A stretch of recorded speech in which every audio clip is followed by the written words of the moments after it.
Ini adalah Mazda MX-30, compact SUV-nya Mazda, tapi yang punya klasifikasi cukup unik ya. Nah, jadi MX-30 ini belum dimasukin ke Indonesia ya. Makanya si Mazda Indonesia itu bawa ke sini cuma buat dipamerin aja, buat ngasih tahu kalau Mazda itu juga punya mobil yang full listrik. Nah, si MX-30 ini.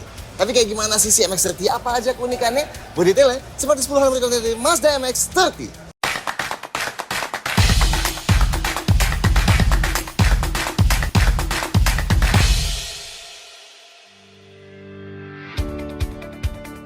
Satu, belum dijual. MX-30 yang kalian lihat ini buat sekarang hanya dijadiin pajangan aja ya di Gias 2023. So, belum dijual di Indonesia. Tapi sebagai gambaran, di Australia, MX-30 ini harganya sekitar 100 jutaan lebih mahal dibanding CX-5 yang paling mahal. So, jangan kaget kalau nanti MX-30 masuk sini dengan harga 800 jutaan sampai 1 miliaran ya. Dua, kenapa namanya MX-30? Oke, mungkin kita terbiasa dengar nama SUV-nya Mazda dengan awalan CX ya, kayak CX-3, CX-30, CX-5, CX-60, CX-8, dan CX-9. Terus kenapa yang ini disebut MX-30? Bukannya imbuhan MX biasanya dipakai sama lineup Mazda yang sporty-sporty gitu, kayak MX-5, MX-3, dan MX-6 jadul. So, MX sendiri katanya adalah kependekan dari Mazda Experiment atau Mazda Experimental Project. Nah, sesuai namanya, penamaan ini dulu Mazda pakai pertama kali buat namain roadster super populernya ya, si MX-5 generasi pertama. Yang kalau dipanjangin itu jadi Mazda Experiment Project number 5. Karena sebuah roadster mungil bukan sesuatu yang umum Mazda bikin di kala itu.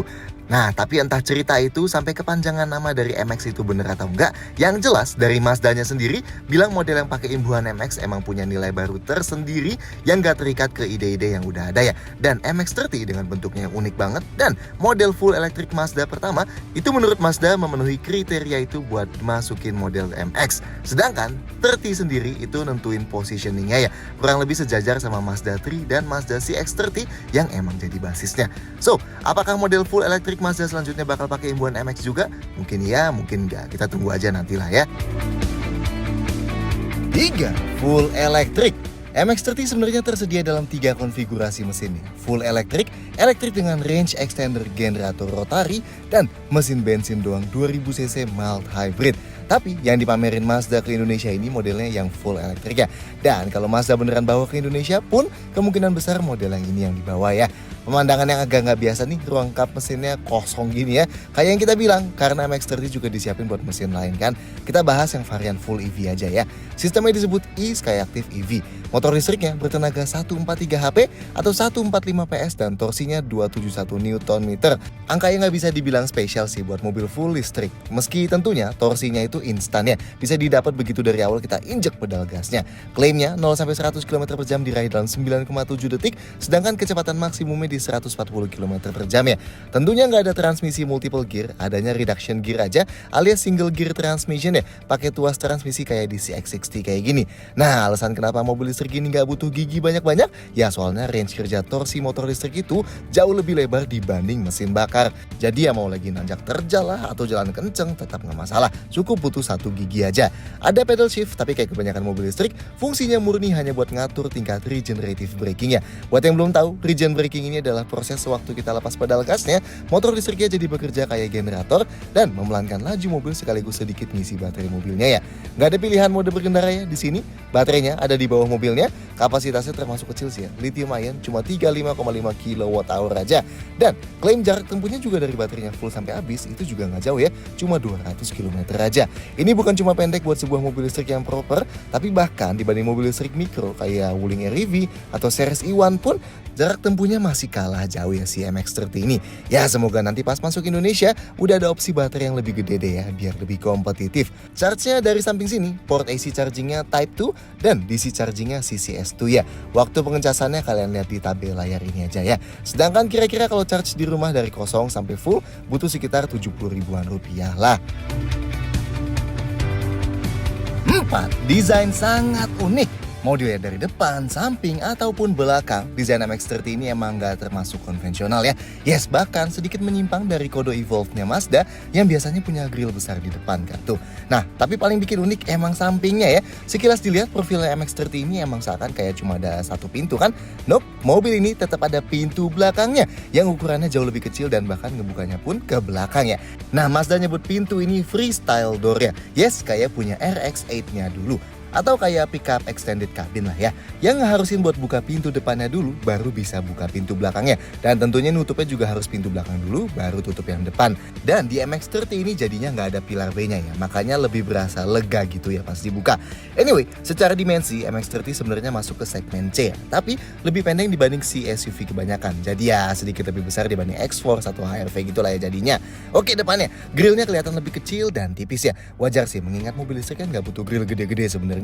Ini juga langsung nyambung ke lampunya ya. Grill radiatornya juga nggak gede ya, cukup lebar aja dengan panel abu-abu di atasnya itu. Dan di bumper hitam paling bawahnya ada lubang kecil tuh ya yang di pinggir kiri kanan. Detail lampu depannya, di arealnya LED, lampu kecilnya LED yang di bawah aja, lampu besarnya LED proyektor plus yang di bawah tadi, lampu jauhnya yang proyektor meninggi dan yang di luar proyektor nyala juga, dan lampu seinnya LED yang nyalanya kayak heartbeat itu ya. Nah, sampingnya MX-30 kayak sedikit ambil inspirasi dari CX-30 yang emang jadi basisnya ya. Karena cladding plastik hitamnya di sini tinggi banget tuh ya. Tapi mungkin karena pintu belakang yang pendek itu sih, jadinya di MX-30 ini nggak kelihatan aneh kayak di CX-30 ya. Yang keren sih atapnya tuh. Meskipun di unit yang ini abu-abu pakai model single tone, tapi Mazda nyediain opsi sampai triple tone loh, bukan dual tone doang. Dengan atap hitam dan pilar warna abu-abu kayak gini nih contohnya. Keren ya. Velgnya 18 inci ya. Dan kalau lihat di websitenya Mazda sih semua MX-30 itu dipakai velg kayak gini, tapi ada macam pilihan warnanya aja. Bannya 21555 R18. Dan kayak model Mazda baru lainnya, handle pintunya dibuat bersih sewarna bodi tanpa lubang kunci yang kelihatan. Dan spionnya ditaruh di pintunya, bukan di pilar A ya. Belakangnya sama kayak CX-30 juga, bagian hitamnya kelihatan besar dan porsinya cenderung banyak ya di belakang sini. Dan di bagian paling bawahnya ada lubang panjangnya tuh. Lampunya dibuat nyambung sama panel yang dari pilar tadi. Ini lebih kelihatan ya kalau pakai bodi yang dual tone atau triple tone. Ada spoilernya ya, warna hitam glossy ini. Detail lampu belakangnya, lampu malamnya LED yang bulat dan lurus itu, lampu remnya LED, lampu seinnya LED yang nyalanya kayak heartbeat juga, lampu mundurnya LED dan ada fog lamp belakang LED.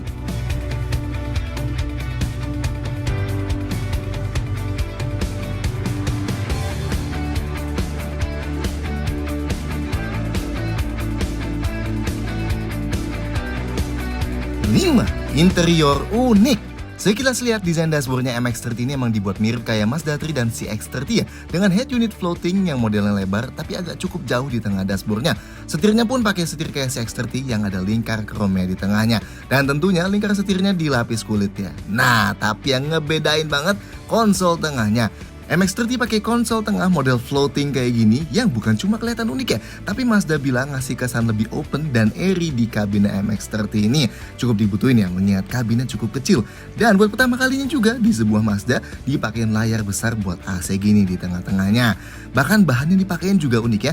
Yang coklat-coklat ini misalnya, ini adalah bahan cork ya, alias bahan yang biasa dipakai di tutup botol wine itu loh. Soalnya Mazda bilang bahan ini eco-friendly ya, mengingat dia diambilnya cuma dari kulit kayu pohon oak aja dan bisa diambil terus dari pohon yang sama jadinya kan. Nah, ini juga mengingatkan usaha Mazda di awal-awal mereka buka sih ya, tahun 1920-an dulu. Dan ini bisa kita tutup buka kayak gini ya, sesuai kebutuhan. Sedangkan dashboardnya bagian atas dan tengahnya dilapisin sama bahan kulit empuk ya. Nah, pas bagian sandaran paha kita di konsol tengah mengambang ini juga ada lapisan kulit empuknya nih. Oke, joknya kelihatan sederhana ya. Ini pakai kombinasi bahan kain di depannya dan samping-sampingnya pakai bahan kulit sintetis yang Mazda bilang nggak pakai organic solvent. Makanya lebih ramah lingkungan bahkan dibanding kulit sintetis biasanya. Dan jok belakangnya kayak gini nih, pakai kombinasi bahan kulit sintetis yang serupa dan bahan kain di tengah-tengahnya ya. Bentuk pintunya unik nih, yang paling atas dan tengah yang warna abu-abu ini itu adalah kain yang dibuat dari botol plastik yang udah didaur ulang. Oke lah ya, dan yang warna hitam dengan jahitan ini meskipun gak terlalu empuk tapi dia bukan plastik ya. Tapi lebih unik lagi pintu belakangnya sih, ukurannya kayak cuma setengahnya pintu depannya ya. Seatbelt depannya pun bertengger di sini dan tetap dimasukin insert bahan kain ramah lingkungannya tadi. Oke lah ya.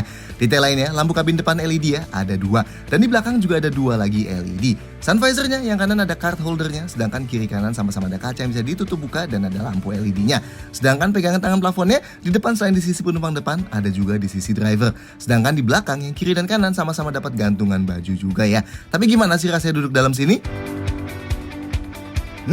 Konfigurasi jok. Oke, buat masuk ke depan pintunya termasuk berat nih. Sebenarnya ini bisa kebuka lebar banget ya, 82 derajat tepatnya. Tapi kita takut mentok ke kaca di luar ini aja sih ya.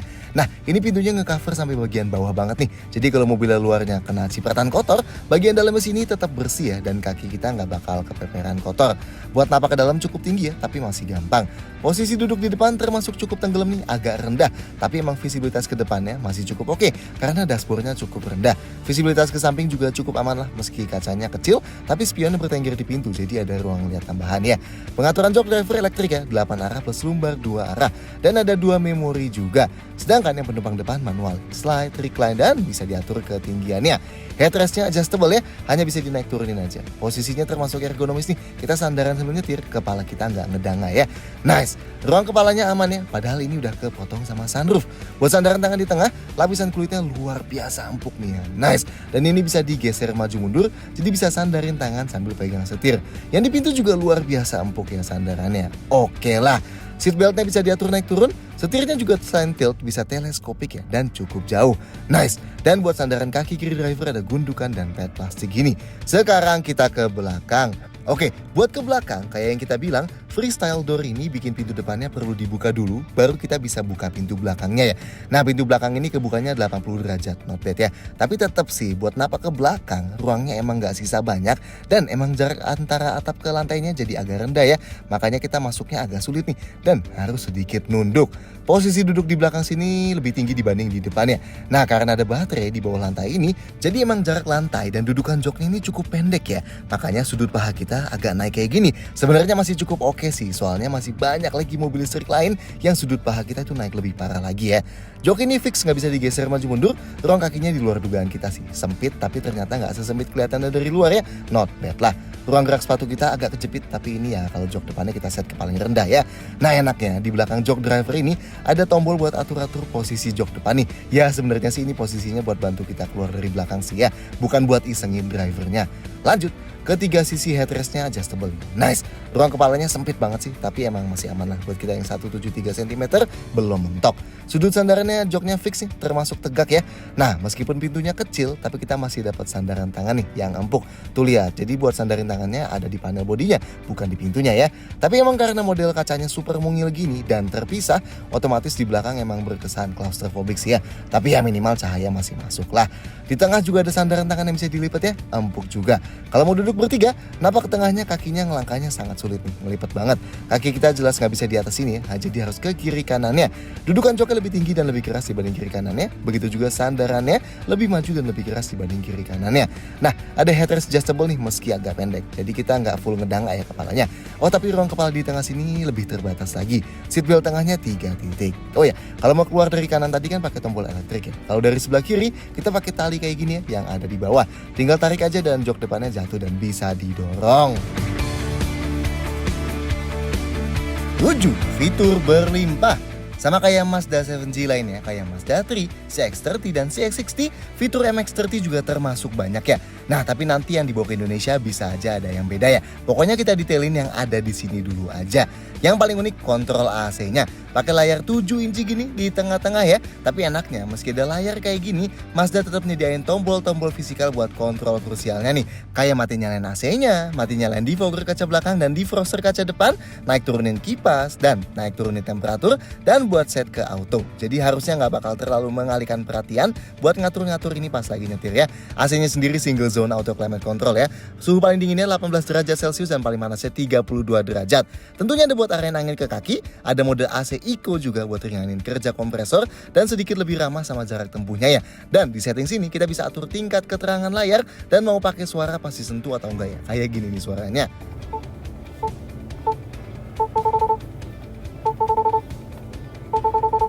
Sayangnya nggak ada ventilasi AC belakang ya, meski untungnya kabin mobilnya kecil juga sih ya.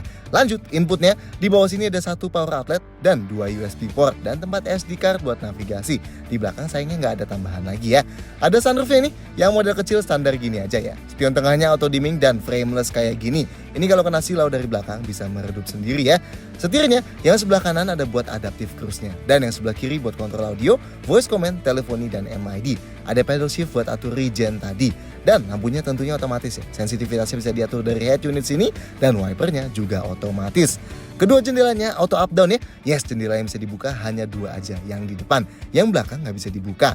Kuncinya kayak gini, mirip kayak yang di Mazda 3 lah ya. Tentunya ada passive keyless entry-nya. Jadi kalau mobilnya kekunci, remote tinggal dikantongin, deketin mobilnya dan grab bagian dalam handle pintunya dan kuncinya kebuka. Buat kunci lagi, tinggal klik pola yang di handle pintunya itu. Ada walk away lock ya, yang bisa kunci otomatis pintunya pas kita yang bawa kunci tinggalin mobilnya pas dalam keadaan mati. Spionnya bisa ikut kelipet pas kekunci ya kalau kita atur di MID. Tapi kalau kita matiin, ya lipat bukanya pakai tombol yang di dalam sini. Dan ada tombol start stop mesinnya. Karena ini mobil listrik jadi tulisannya power aja ya. Jok depan yang pengaturannya elektrik tadi ada memorinya ya, 2 di kanan dashboard sini. Ada head up display yang Mazda sebut active driving display. Ini bakal memancarkan cahaya yang isinya info-info ke kaca depan driver ya. Biar di posisi pengemudi kita bisa fokus lihat kaca depan aja dan tetap dapat info-info krusial mobilnya. Kayak kecepatan mobil dan setiap indikator safety aktif plus cruise controlnya. Ini bisa diatur ketinggian dan brightness-nya dari head unit. Begitu juga bisa dimati nyalain, diatur kontennya atau diputar sedikit. Rem parkirnya elektrik ya, tarik aja buat aktifin dan dorong sambil injek pedal rem buat matiin. Ada auto hold juga buat nahan rem ya pas lagi berhenti. Jadi pas kita lagi berhenti, kita cukup injek pedal remnya aja dan nanti remnya bakal ketahan terus supaya kaki kita nggak perlu terus-terusan nahan remnya sendiri ya. Instrumen clusternya yang kiri kanan analog tapi tengahnya ada layar full color 7 inci di tengah gini. Kayak punya Mazda 3, CX-30 dan CX-5 baru ya. Di pinggir kiri sini dia ada buat ganti trip A, trip B dan di kanan ada tombol buat naik turunin brightness-nya. Sisa jarak tempuh ada di kiri sini dan di kanan ada baterainya ya. Tengahnya bisa dibuat jadi speedometer aja, terus bisa jadi layar trip meter dan konsumsi energinya dan layar status safety aktifnya. Dan terakhir, head unitnya 8,8 inci ya kayak di Mazda 3 dan CX-30. Ini kontrolnya pakai knob rotari di tengah sini dan pakai beberapa tombol fisikal di sekitarnya, termasuk knob volume ini juga nih. Head unit ini ada Apple CarPlay dan Android Auto tapi pakai kabel ya. Isi detailnya di information ada energy efficiency history yang ngasih lihat detail sejarah konsumsi listriknya. Terus ada high voltage battery monitor buat ngasih lihat detail keadaan baterainya dan vehicle status monitor buat pengingat servis. Media yang bisa diputar selain radio, ada Bluetooth dan USB audio plus video ya.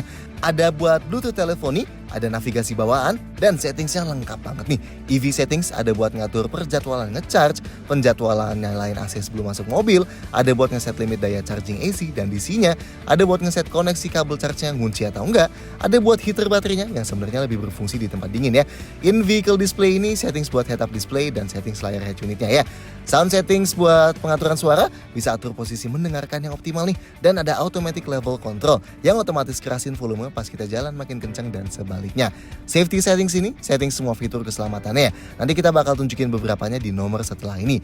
Vehicle settings itu settings fitur mobil. Dari door locks ini bisa atur fungsi auto lock, auto unlock, walk away lock. Kalau buka kunci itu buka kunci driver doang atau semua pintu. Terus exterior lighting ini bisa atur sensitivitas atau headlight, mati nyalain adaptive LED, dan atur follow me home dan welcome light. Interior lighting ini buat ngeset seberapa lama lampu kabin nyala tiap kita masuk.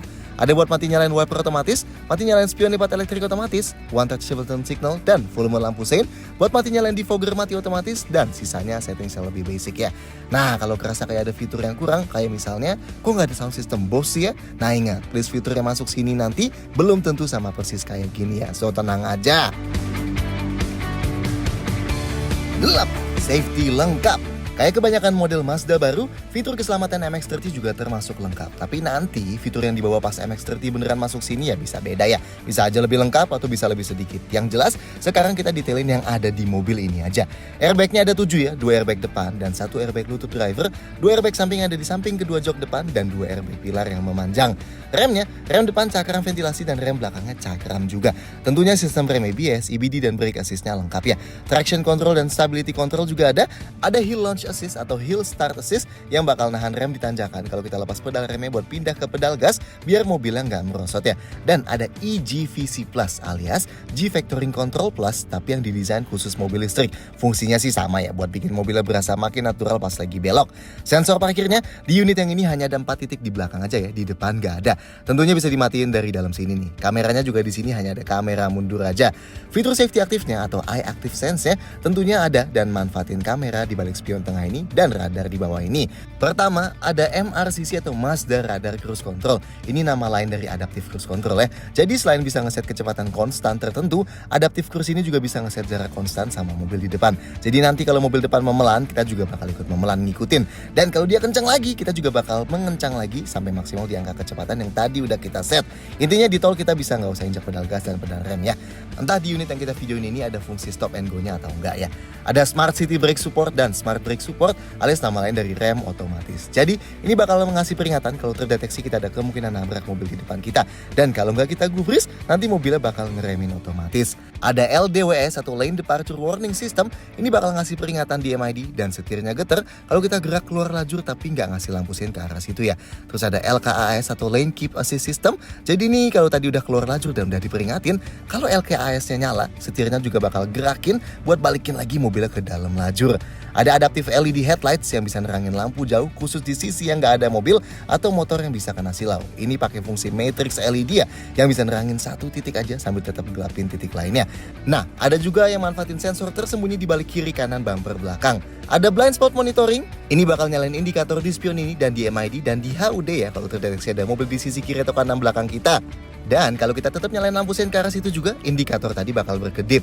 Dan ada rear cross traffic alert, ini kalau kita lagi mundur dan ada mobil mendatang dari belakang arah kiri atau kanan, nanti kita bakal dikasih peringatan di spion dan di head unitnya. Oh iya, ada tombol buat matiin langsung fitur Eye Active Sense di kanan dashboard sini. Dan yang lebih basic ada indikator seatbelt penumpang dan dudukan ISOFIX buat child seat di belakang. 9. Bagasi dan storage. Bagasinya MX-30 ini manual ya, nyambung sama sistem passive keyless entry-nya. Jadi kalau mobilnya dikunci, remote-nya tinggal dikantongin aja, deketin bagasinya dan klik satu-satunya tombol di bawah sini ya. Nah, pintunya kebuka, tapi setiap pintu lainnya masih kekunci. Oke, ini bagasinya MX-30. Ukurannya pun agak kecil sih, mirip-mirip bagasinya Kona elektrik yang lama. Bibirnya nggak terlalu lebar, tapi masih not bad lah ya. Cuman emang, karena bentuk bagasinya kayak gini, jadi kalau kita masukin barangnya di ujung sini, itu cuma bisa masukin barang yang lebih pendek. Kalau di deket jok, jadi bisa naruh barang yang lebih tinggi. Nah, karena bentuknya juga, jadi jarak bibir bagasi dari lantai sangat-sangat tinggi nih ya. Otomatis kalau masukin barang yang berat bakal lebih PR angkatnya ya. Dari lantai bagasi ke bibirnya ada jarak sedikit, jadi perlu angkat sedikit ya kalau keluarin barang dari dalam. Oke, detail bagasinya ya. Di kanan sini nggak ada apa-apa sih, polos ya, dan berlubang aja di sini. Yang kiri ada lampu LED dan sisanya polos aja. Di bawah lantainya, nah enak nih, lantainya bisa dilipat gini ya, jadi nggak usah kita pegangin. Di bawah sini ada toolkit sama kompresor buat pompa bannya, dan lantai ini bisa dilipat sekali lagi buat penyimpanan tambahan kecil tuh. Ada parcel shelf nih, jadi barang yang kita taruh di bagasi nggak bisa diintip dari luar. Kalau dilepas dari jendela, kita bisa taruh barang di atas sini ya, atau ini bisa kita lepas total buat naruh barang yang lebih tinggi. Oke, kalau mau luasin kapasitas bagasi, jok belakang bisa dilipat pakai konfigurasi 60/40. Pakai tombol di atas sini ya. Kalau kita lipat yang kanan, kita jadi bisa masukin barang lebih luas sampai tetap duduk 2 penumpang di belakang. Dan kalau lipat yang kiri juga, nah bagasinya jadi jauh lebih luas dan lantainya rata ya. Jadi geser barang ke depan gampang, tinggal dorong aja. Nah buat tutupnya ini ada tombol kecil yang fungsinya buat kunci semua pintu dulu sebelum kita tutup pintunya. Jadi begitu kita tutup, semua pintu lainnya bakal langsung kekunci sekaligus ya. Dan ini sisa storage di dalam kabin.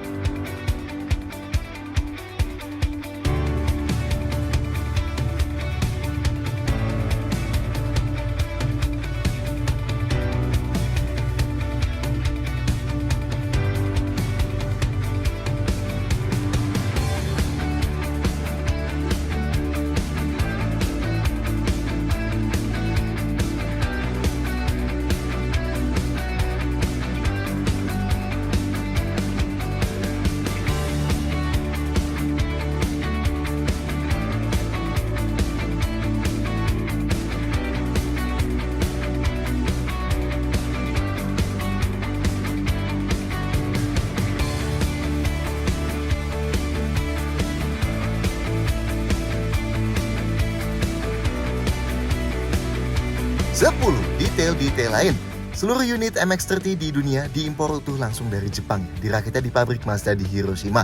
Nah, karena belum fix dijual di sini, jadi belum ada keterangan juga soal garansi mobilnya berapa lama dan garansi khusus baterai litiumnya berapa lama juga. Buat hal itu, kita perlu tungguin kalau si MX-30 ini nantinya jadi masuk ke Indonesia ya. So, kalau kalian soal Mazda MX-30 ini, silahkan sampaikan komentar di bawah, klik like dan jangan lupa subscribe dan video-video kayak lainnya. See you next time.